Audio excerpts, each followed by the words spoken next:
First, we're going to talk with a writer for Hallmark Cards in Kansas City. He's Paul Treacy, and Paul's the kind of guy you've always wanted to talk to because when you go to the store, all of us buy greeting cards. But who in the world writes these things? For example, we got a Valentine's card from one of our friends yesterday, and it says, "It's Valentine's Day." And you open it up, and it says, "Wishing you all it takes to make a bright, delightful day." Now, somebody had to write that.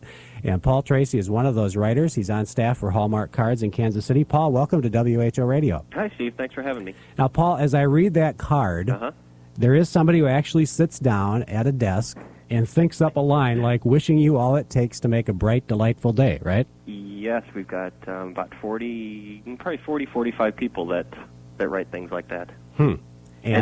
Actually, before we dig into that one too tough, that is kind of a hard card to write. Why? Because that's the type of card that has to be able to be sent from anyone to anyone. Just a generic card. Very generic, very universal, yet it has to be somewhat warm. And that's kind of a tough thing to do. It's a tough line to walk, to be able to send something from anyone to anyone, but that still says something. So I never thought about that. Yeah. Because our friends are sending it to us as a family, and so it's not to a sweetheart or a wife or a husband or anything like that. There's nothing really to grab onto and to really write about. So when somebody sits down with their, let's say you're given the assignment for the Valentine's Day card, are you told this is going to be a generic card, or are you just told come up with any ideas you want? Yeah, typically the editors really try to direct us to a certain kind of copy. In this case, they probably would have asked the person for a universal card like that. Sometimes they'll give us scenarios.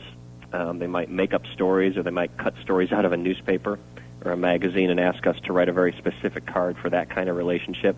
Sometimes they want it to be sent from two people, from two or more people to one person, sometimes the other way around.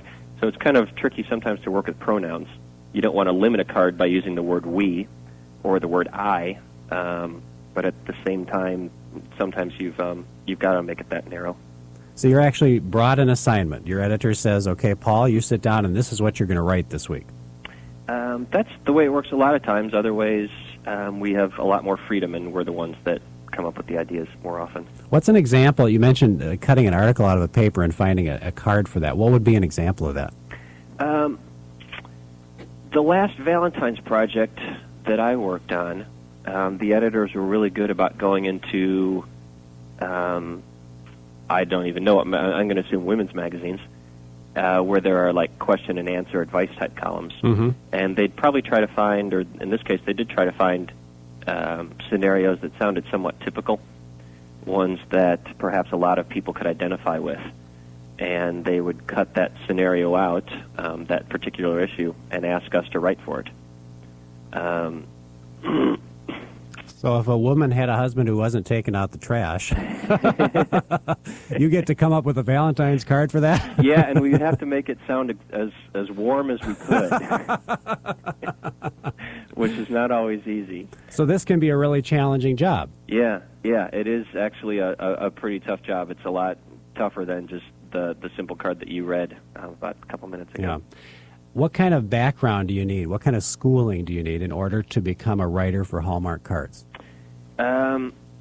I'll tell you my scenario. It's definitely not the typical scenario, though. I majored in English when I was an undergraduate, and then eventually I went back to graduate school to get a more business-type degree. So you have a master's degree? Yes, I do. And eventually that led me to Hallmark, but into a business-related job, into the human resources field. It wasn't too long before I decided, though, that I really wanted to try to write these cards, too. And once I was in Hallmark, working in a personnel human resources job, I eventually applied to become a writer and filled out a pretty extensive portfolio and application and was accepted. Typically, people come from writing backgrounds, from copywriting, editing. We'll get people straight from college campuses sometimes that have English degrees or writing degrees, journalism, literature, things like that. Was this the kind of thing where you were sitting there in whatever job you had that wasn't related to writing at Hallmark, and you were looking at the people writing and you said, "I can do that"? Yes, yeah. It was very frustrating. I like our product a lot. This is an age of fax machines and voicemails and emails, and everything's becoming so impersonal out there. And I love to receive cards, and I love to give cards, and I like knowing that people are connecting through our writing. And it was frustrating to me because I wasn't very close to that process at all, and wanted to become intimate with it. So I filled out the portfolio, and that's how I got there. When you work at Hallmark, do you get all the cards you want for free? We get samples of the cards that we've written, or the cards that we've had a hand in producing. I don't think I could have unlimited numbers of those. And then we have a really good corporate Hallmark store within our headquarters, and I think we get discounts there. Well, that's interesting. So you have to buy the regular cards, but if you actually made one, wrote one, or produced some type of a card, they're going to give you samples of that to use. Yes. And I assume contractually, any intellectual ideas you have are the property of Hallmark. Yes. And does that cause any tension at any point?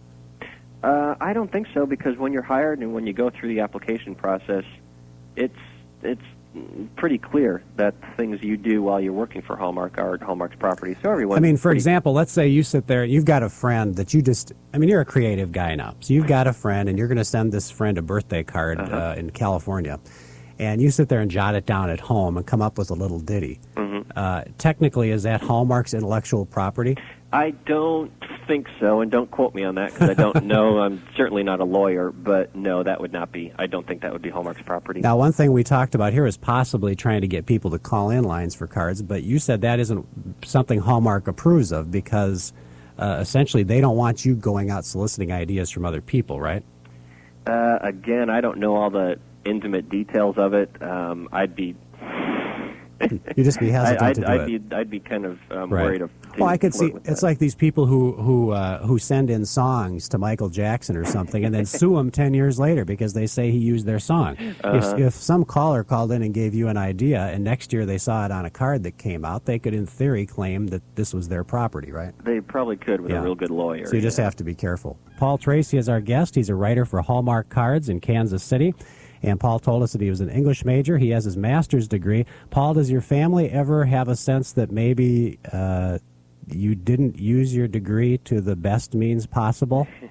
No, my family, I think, loves knowing that I work for Hallmark, and they probably get some good stories out of it. So. We should tell the listeners our little secret. Paul and I are cousins. Paul's grandpa and my grandpa were brothers, and so that's how I know Paul, and that's why it's unusual that we'd get this opportunity to have Paul as a guest on our show. But Paul was always a real fun-loving guy as a kid, but also very studious and extremely intellectual. And so I think when Paul takes a job like being a card writer, it doesn't sound particularly intellectual, does it, Paul? It doesn't, but you'd be awfully surprised. Yeah, I mean, it is. It's a lot of tough brain work in order to put that together. Yes, it is.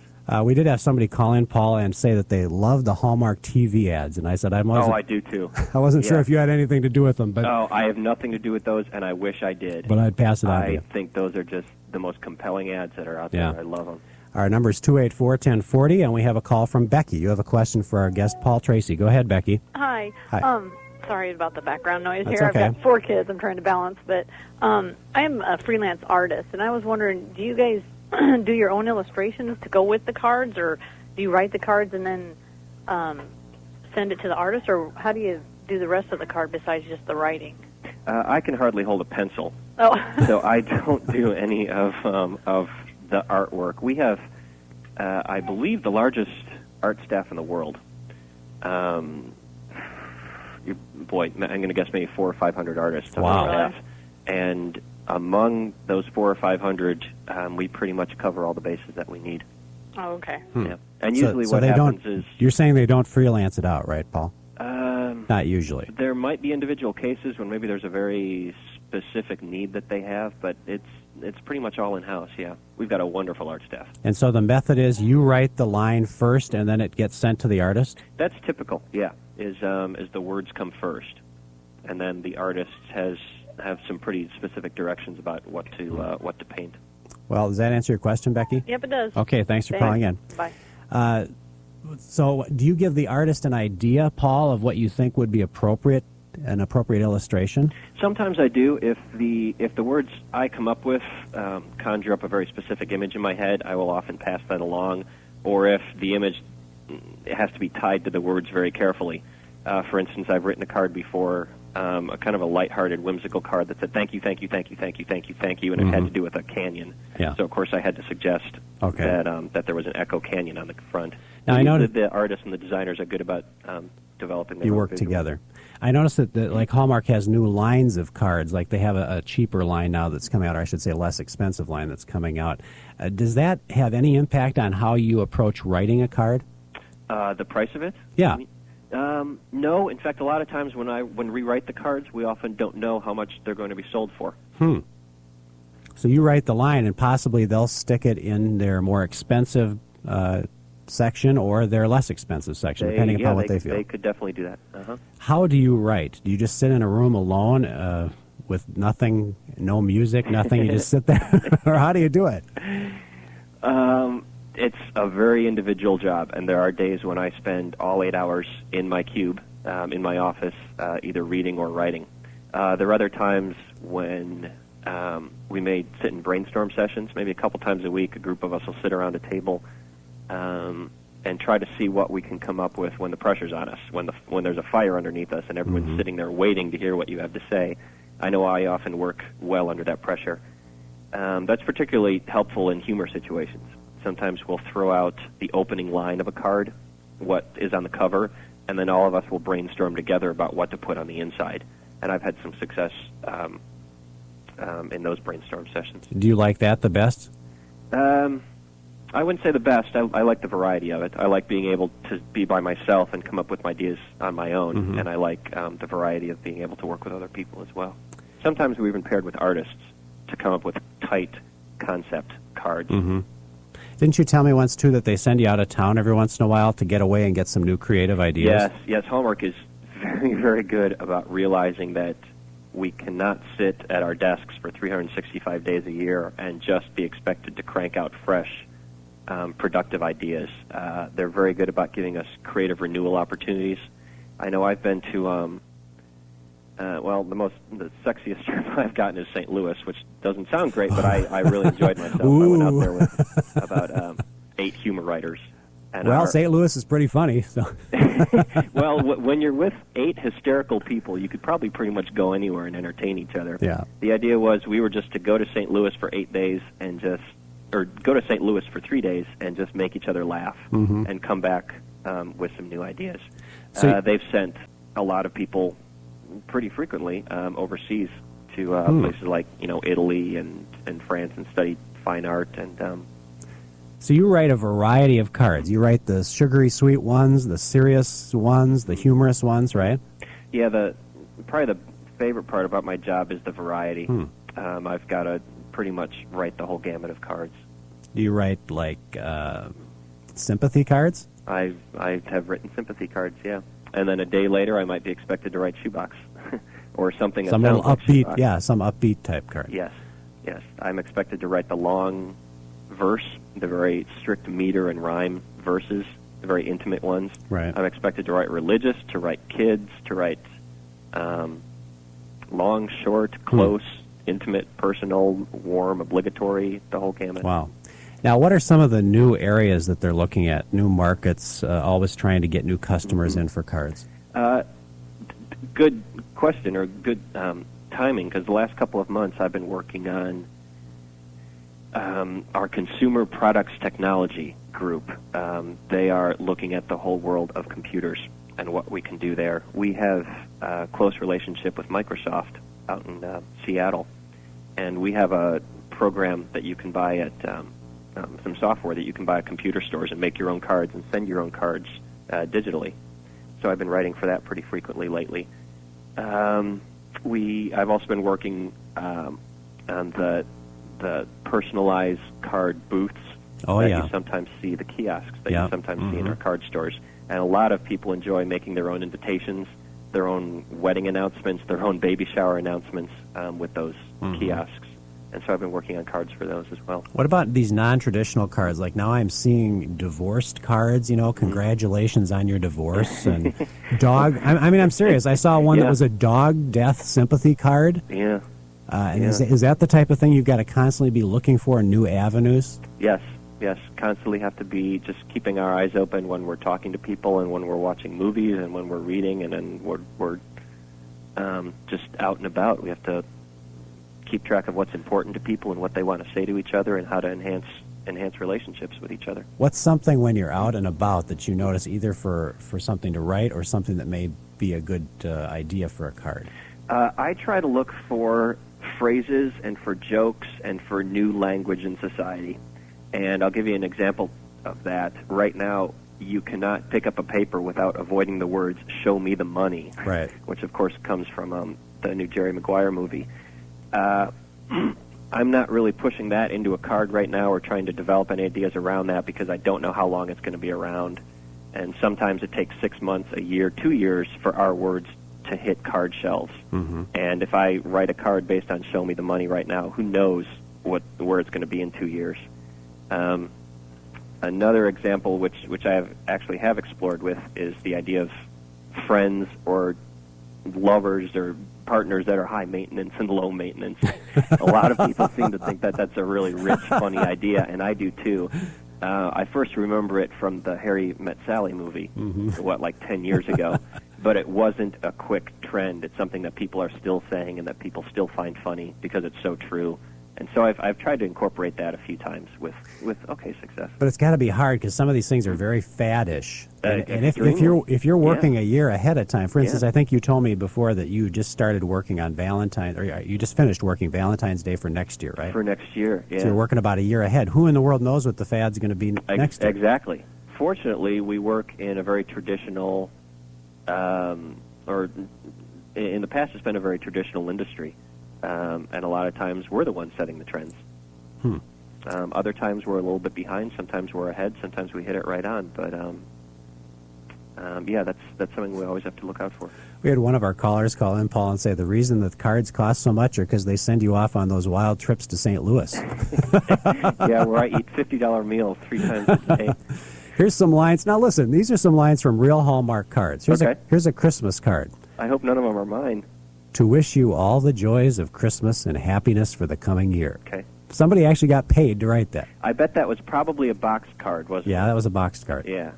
Yeah, because when you buy cards in boxes, you have to be able to send them to anyone. Generic. And that's why that's so generic and so universal. Here's an anniversary card. Okay. Y'all have a happy anniversary. Well, I'll be switched. Is this the day that you two folks got hitched? Well, gracious me, sure hope you'll spend it mighty happily. So there's a rhyme. You had to do a rhyme. So, yeah, that's a good example of the variety that we have to write. And I enjoy being able to write both of those cards, maybe on the same day. On the same day? Oh, that would be hard. Happy birthday. Here's to a niece. Okay. You're a niece who's helpful, loving, kind, sweet, smart, thoughtful, and fun to be with. By the time you get this card, I'll probably have thought of at least a dozen more things I love about you. That's sweet. Yeah. So you got to be in a sweet mood sometimes, too. And that's probably what we would call soft humor, which is there's a little light, twist to it, very light. It's not going to make you laugh, but it's sweet and it's cute and it's a little humorous. Let's go to one more caller for Paul Treacy. Norm, you're on the line. What's your question for Paul? Morning. Hi. Yeah, I was just telling that person I was talking to that a while ago we adopted one of our children, and there was just no card out at that time for adoption. We did wound up designing our own, which I think I did submit to Hallmark, and they said they have their own writers and so on. But I still don't see much for adoption, even though it's becoming more and more commonplace. You mean like a congratulations on adopting your child? Well, more of like an announcement. An announcement. Okay. We've got, you send out baby announcements or something like this. You do the same thing when you adopt a child to your family. Paul, what about that? That sounds like something that an example of writers or editors or our creative staff just being able to keep an eye on trends, and if that is something that's happening a lot more often, then that's something we've got to be looking out for. Thanks a lot, Norm. Yeah, thank you. Yeah, those are the types of things that are cards that are things that need to be out there, but that we don't normally think of as the normal line of cards, right? So is this the kind of thing that you can make a career of, Paul? Or is it the kind of thing where after a couple of years of it, you go, boy, you can get burned out pretty easily? The thing that I constantly worry about, and I'm not going to speak for other writers, but there's not a day I don't sit in my booth and wonder if I've just come up with my last idea, and that the well has run dry, and that my boss is going to come in the next day and fire me because I'm so awful. And that is a constant pressure. This being able to do this day in, day out, year after year, constantly having to be fresh, yet do the same thing. It's challenging. It's tough. So do you have a little Valentine line for us as we leave you today? Have a good one. Because I have to say it to your whole audience, and I don't know. It has to be very generic, right? It has to be quite universal, yet I need it to be warm. So. Warm but universal. Thanks, Paul Treacy, for being with us. Thanks, Steve.